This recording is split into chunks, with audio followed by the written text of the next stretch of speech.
الحمد لله الذي بيده الملك بين الكاف والنون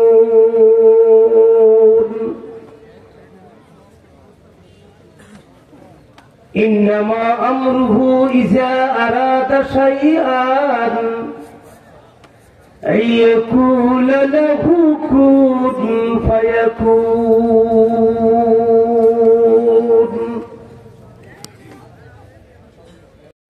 ونشهد أن لا إله إلا الله وحده لا شريك له ونشهد أن سيدنا مولانا محمدا عبده ورسوله الذي أرسله بالحق إلى الخلق بشيرا ونذيرا وداعيا إلى الله بإذنه وسراجا منيرا أما بعد فأعوذ بالله من الشيطان الرجيم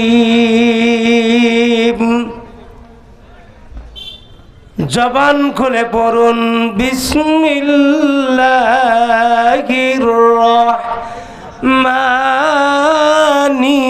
রহিম الذي خلق الموت والحياة ليبلوكم أيكم أحسن عملا وهو العزيز الغفور وقال النبي صلى الله عليه وسلم من مات فقد قامت له قيامك أو كما قال النبي صلى الله عليه وسلم آمنت بالله صدق الله مولانا العظيم وصدق رسوله النبي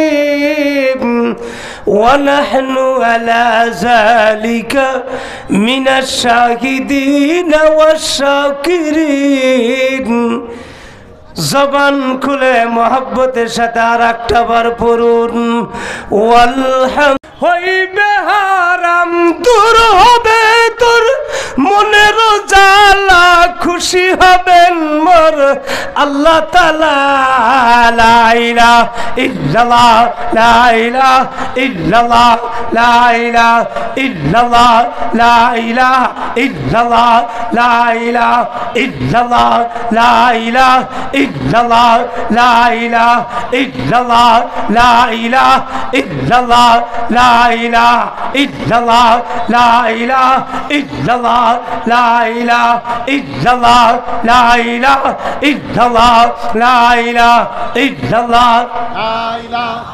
আমি দেখতেছি অনেকের জবান বন্ধ। এই ভালো করে বসো, সোজা বসো। লা ইলাহা ইল্লাল্লাহ লা ইলাহা ইল্লাল্লাহ লা ইলাহা ইল্লাল্লাহ লা ইলাহা ইল্লাল্লাহ লা ইলাহা ইল্লাল্লাহ লা ইলাহা ইল্লাল্লাহ লা ইলাহা ইল্লাল্লাহ লা ইলাহা ইল্লাল্লাহ লা